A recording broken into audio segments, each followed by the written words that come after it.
I think I wanted to be an artist of some sort pretty early. I guess I didn't realize what it was until much later. I think I started drawing more seriously when I was 11 and started to build my own website and put up all of my fan art and stuff like that. And I think I was picturing myself as a comic artist or animator making 2D animated movies pretty early. My parents, they were always super supportive of that. They let me sit up late at night and draw and put stuff on my website. So it wasn't really like a second thought, like, wait, maybe my parents want me to be a lawyer, or maybe they want me to ride this unicycle for the rest of my life. It was like, yeah, sure, you do what you're great at and keep on doing it. So pretty early, I think I was set on doing something creative.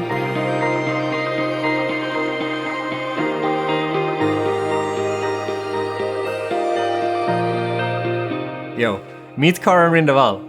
Karin's an animator and lead artist at Image & Form. And we worked together for a bunch of years, making a lot of games. And the one thing that's always inspired me with Karin is that she's worked so long on her passion projects. Karin's got a long history of working on comic books, and she started off with a desire to be an animator at some more traditional animation studio like Cartoon Network, but instead ended up in game dev. I grew up in a small city called Ludvika in Dalecarlia of Sweden, and Ludvika Dalecarlia is actually the place in Sweden where the red ornated Swedish horse is from, so that's kind of interesting. I think. I have 2 brothers, one older brother and one younger brother, and I'd say my older brother Johan is the one who brought games into our family. Like, he used to order our consoles from abroad so we could get them early and stuff like that. So my family is not very big, but I'd say we're pretty close, and we're all spread out through all the corners of Sweden. When I was little, I was very creative, but I also was very physically active. I was an elite swimmer. I loved playing football, and in my generation, in a small town, you want your kids to do a bunch of stuff so they're not, bored or stuff like that. I remember my brothers, they were like swimming, playing football, playing bandy, they were playing ice hockey and all of the stuff. I don't even get how my parents had time to get us to all of these activities, but yeah. I also was part of a circus team. That was pretty crazy. Other than that, I guess a lot of video games, and that's how I got into wanting to draw a lot. So that's when I stopped being more physically active, I guess, as a lot of us, when we start to realize we like to create stuff by the computer. But I say I still, even to this day, I love running and I love keeping my body active, so I have energy to sit by the computer like all these hours every day. When I started drawing, like, it was the age when a lot of more people got internet home to their home computers. More people got their PCs, and I know a lot of my friends who are in the industry today. They went through the same path as me. They found some cool fan artists and imitated them, then learned how to draw for reals, and then eventually ended up in the game industry. And I remember 2 of my idols back then when I was 12. They were called Emily Gregg and Vanessa Adams, and both of them made heap loads of like Final Fantasy fan art. And still to this day, people DM me and ask, like, I've seen your name mentioned when people talk about Emily Gregg or Vanessa Adams. Do you know where they are? Because they were a huge inspiration to me. And I think that's pretty amazing, because both of them, I'm quite unsure where they are. And I think it's very cool how 2 fan artists back in the 90s can influence a whole generation to become artists of the video game industry or movie industry. And it would be amazing to see if more people will react to these names, if possible. I'm not sure. And that's the glory of the internet.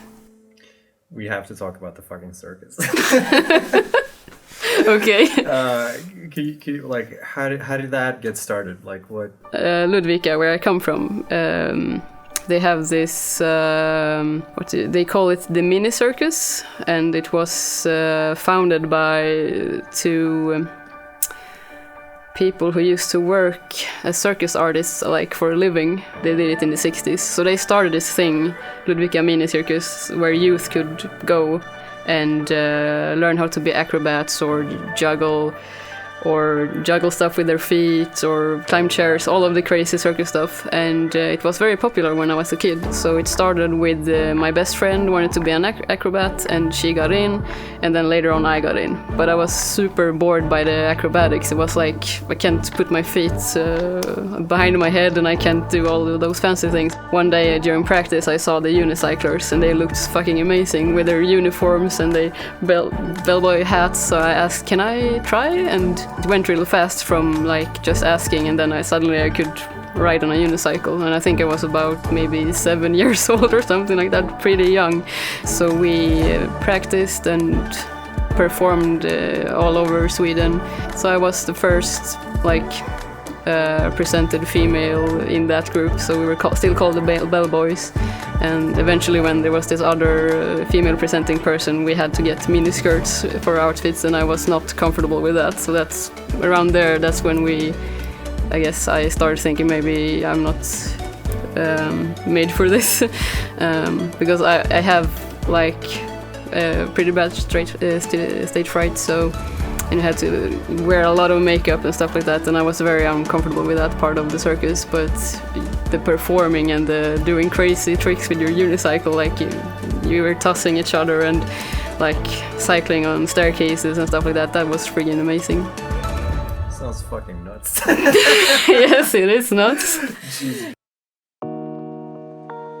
My earliest video game moment, wow, that's... I remember since my older brother, he was a lot into games, and I remember he was super excited to get the SNES, the 16-bit or whatever we call it, and I was so excited, but I was also very confused because how would Mario look now that he's in 16 bits? I was like, is there gonna be a nose at this place and feet at this place? I was very young at the time, so I didn't really realize what bits were. My first game that I got was actually Chip and Dale to NES, and I freaking loved it because I could just toss around my little brother when I played with him when I was Chip and he was Dale. So I think the games that made me realize that maybe I would want to create games myself, it was the JRPG games like Super Mario RPG and Final Fantasy VI, because I loved that there were so many separate stories for each character and you could sort of pick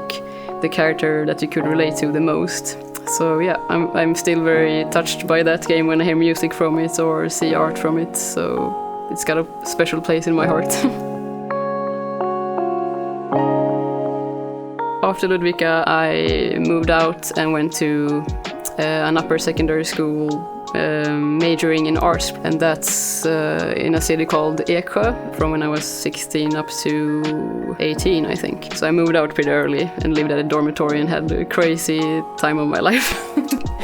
I think it was my dad who found this school because he knew that I was drawing like all the time on the computer and on the side and made comics and illustrated stuff. So he saw this school on television and then he was like, you should go apply for this. And that's how I found that 2D animation school in Eksjö. It's always been a relief for me that my parents, they were never questioning like my interest in arts and wanted to try to work with arts. And they were always very supportive and yeah, kept an eye out for things that could help me on the way, like bought me tools. Like I think my first Wacom board, I got it for like Christmas present. Yay for supportive parents. TM.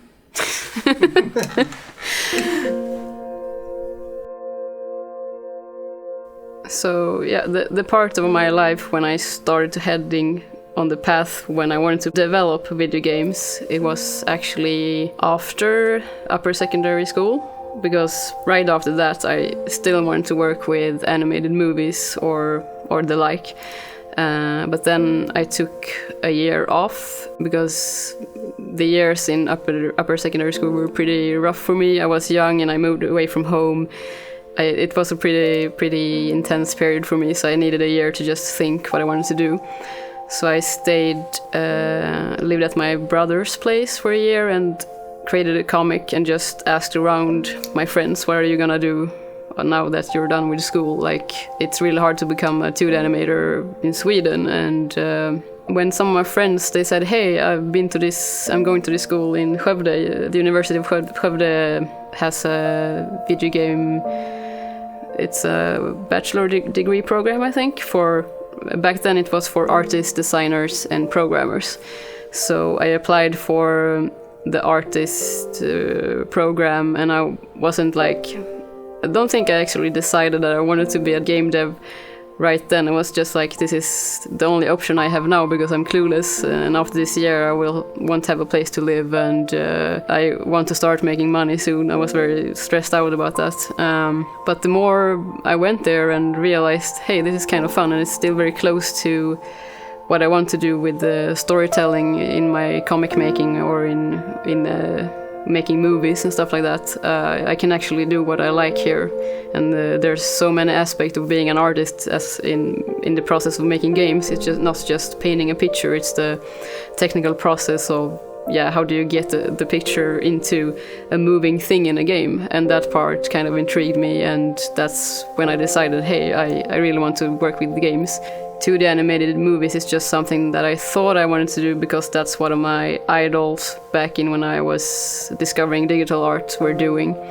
So I guess I was around maybe 20 when I realized that, yes, I want to make games, but it's gonna be hard to get there, so I'm gonna have to work really hard and start projects right away, like that realization.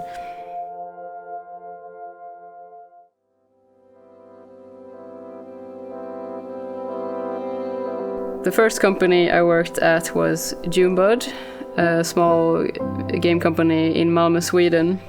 The way I got into the industry was through one of the teachers at the school who handpicked me for one of his new companies. And at that place I worked as a lead artist and an animator. Actually, my first real game that I made was an MMO, and that's pretty crazy because making an MMO is huge. That's like the cliche, like, oh, the first thing that I'm gonna work on an MMO. It's very cliche. It is, and it was like, it was before, it was a web browser game. It was when it was new, and it was a Unity game when Unity was new, so everything was very new. And then we went for an MMO too, and I think we wanted to merge the game with smartphones when smartphones started to come, but we were a bit too early, and it was also in the big economic crisis of 2009, I think. So it was a bit of a challenge to have the company running during that time. I made 2 games at Junebud. It was Milmo, and when that game was up and running, I think we wanted to try to make more games that could generate money for the company. So actually, I think the other game we made was called Tough Tanks, and it was commissioned by another publisher, if I remember correctly. And it was for iPad, like turn-based, a bit like Worms, but you sit in tanks. And the second company I worked for was Hello There, and that's where you and I met. And it's a studio here in Gothenburg, and Hello There has made like 1 billion of games because we made a lot of games there, like small, fun games. We worked on a bunch of titles there, but one of the games I worked on was the Taekwondo game, and I used to, at the first iteration of the game, I got to like model some of the characters, actually build them in 3D, rig them, and then transfer a lot of the mocap data onto the rigs. And if I remember right, I think it was our boss, Oskar Eklund. He got to do all of the animations himself because he's a master of Taekwondo. So I think our senior animator, Eric, he went to record a bunch of animations with Oscar in this like black suit with a lot of balls on his body, and it ended up in a bunch of animation data that me and Eric went through, and then I got to clean some of those up, and together with our designer Arshak we had to time everything perfectly to work with the game design, because in fighting games it needs to be very specific on which frame the impacts happen, like in order to like build up your skills. The animations need to be perfect for that. We made like the first game version of Kung Fury, and I think initially the team was very small. It was like Mats and Annette, I think. And later in the project I got to help out with a few of the animations. I think Annette set up most of the animations first, but then there were some of the characters that still needed animations. So I got to animate some of the attacks and some of the walk cycles for the main characters. Yeah, I had a lot of fun animating it. It was super nice. So I basically made some animations for that game, but I think a majority of the art was made by Annette. I worked on the Avicii titles, the Gravity one and the Invector one, and also I worked on an Instagram story thing that we did. It wasn't a game, but me and Simon at Loader, we made like illustrated comics for Avicii's Instagram that he posted when he released his Stories album. Yeah, me and Simon, and I think the whole company basically got to listen to some of Avicii's music before it was released, like sneak peeks, and especially since we had to integrate it into the games and into the Instagram stories. And it was pretty cool. It felt special, and sometimes, I mean, it was before the music had its final touches, so it felt like we get to be a bit part of the journey of the creation of the songs. And now the third company where I'm currently at is Image and Form, and we are known for the SteamWorld series. For the production of SteamWorld League 2, I jumped in like mid-production and got to animate also most of the characters. So basically I had to go through all the animations for the main character, Dorothy, I believe is her name, to make sure that she was functioning when she was digging through the universe. And also, I think there was like a bunch of funny NPCs in that game that I got to animate. SteamWorld Quest is the latest title I've been working on, and my role in the project was lead artist together with my colleague and friend Oliver, and production-wise the stuff I made was mostly animation, and I also designed a few characters, which is a first for me, but I was really happy that I get to do that. My friend Agnes, who was the art director for the project, she allowed us to come with ideas for the characters, and some of mine actually stuck through the whole production, so that made me pretty amazed and happy that I could even do that kind of stuff. Animation-wise, I just animated most of the characters and the enemies and some effects, and yeah.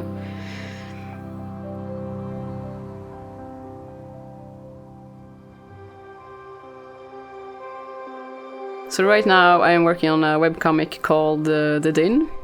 And it's a project that's been ongoing since like forever in different versions. Like when I was 14, I first started writing a story about average characters having average problems, and then suddenly they were struck by like a big worldwide catastrophe, and then they started building from there. And the main plot there is that it's like a world of like much like our own, and suddenly all the technology of the world is like blown out and cut out from the world through a like big ultrasonic sound that no one knows where it comes from. That's why the comic is called The Din, like the great sound. The only way they find a solution to this is to get rid of all technology, because all technology also starts to emit this harmful sound. So society basically have to start over, and I always liked that concept of like post-apocalyptic average day, average problems combination, where normal human beings face great global problems and might be a small part of the solution. The comic in its current form is a webcomic and also a printed comic, and I used to update it weekly, just like I did back when I started making comics way back.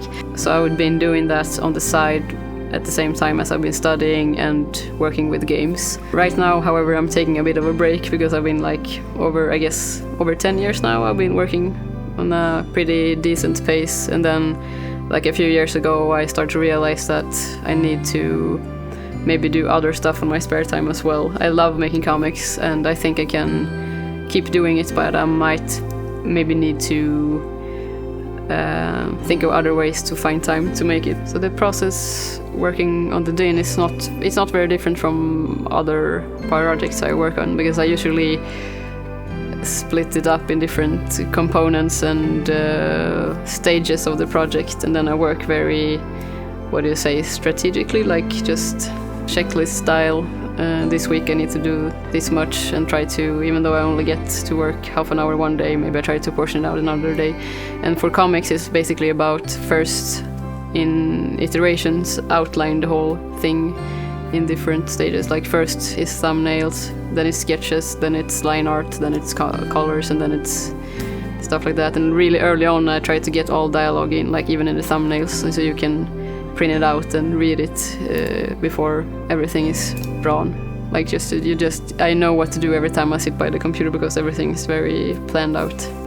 It's been a challenge, but usually I try to think as long as I get something done every day, I will keep going forward. So some days maybe I only get 20 minutes of comic work done, some days maybe 3 hours, and some weeks maybe nothing. So I try to portion it out, like in the mindset that is as long as I keep it going, the ball rolling, as we say, it will always there will always be comic pages made. So for the second book of the Din, I tried out the crowdfunding concept and used Kickstarter to find funding to print the book, and I think for me it was kind of a test run to see how Kickstarter worked, because eventually I want to print a thicker book with like in portions of 5 chapters each. The Kickstarter was not the first time I printed my comics. Before that I printed everything myself. I took funds from my savings. So I've been printing comics since, I don't know, since 2005 or something. Either by myself or like sending it to some prints, cheap prints. Actually the first book, I think this is the way, the first book of the Din I printed from my own savings. And it's actually the first time I colored my comic, because before it was all in black and white, so I had this huge workload of coloring everything like 2 years before the Kickstarter for this book, the part 2. So this one was through the Kickstarter.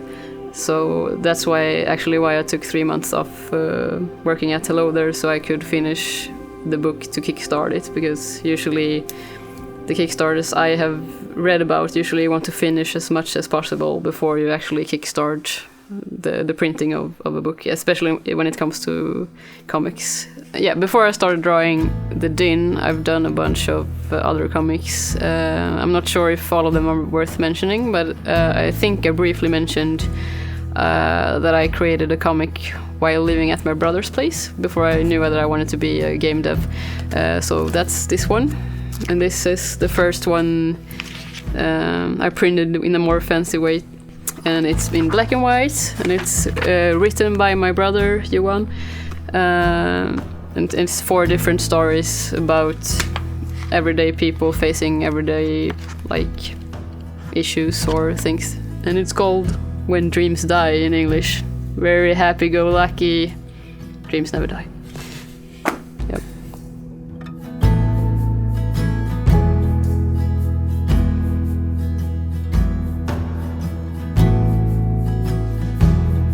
So that was Karin Rindevall. Make sure to follow her on the social medias and whatnot. She posts art on Twitter. And make sure to read The Din. It is awesome. It's a webcomic, so it's all out there. Links are in the wabba-dibba-doo-doo. So yeah, more episodes are coming. It takes quite some time to make these, as you may have noticed. So if you already subscribed, make sure to slap that bell so you don't miss out once the next episode comes out. One fun fact about Karin is that she dyes her hair pretty much as often as we change our clothes. So I'm gonna let her finish by telling you all how that got started. So thanks for watching, and we'll see each other soon again. So yeah, I changed my hair color a lot, as you mentioned, and I started doing it. I think I used to have really, really long and curly hair. I cut my hair real short back in 2013. I think. I don't remember it, but it was. I started to color it like right after I cut it short anyway, and it was just like on a whim because I was at the convention and they sold this cool dye orange neon, disco neon dye, and I got this impulse feeling of, maybe I should color my hair, especially now when it's short, and then I just got stuck in a loop of coloring in different shades of colors, or maybe I think I have had all colors of the rainbow basically, and I was very happy with my short hairstyle, and then I think when I started coloring it I started to get more comfortable in trying out crazy, like more different looks than I used to have. Then when I cut it short and started to color it, I was more interested in fashion and generally trying to look a bit better. Yeah, makes me happy. I like that. Yep. Yep.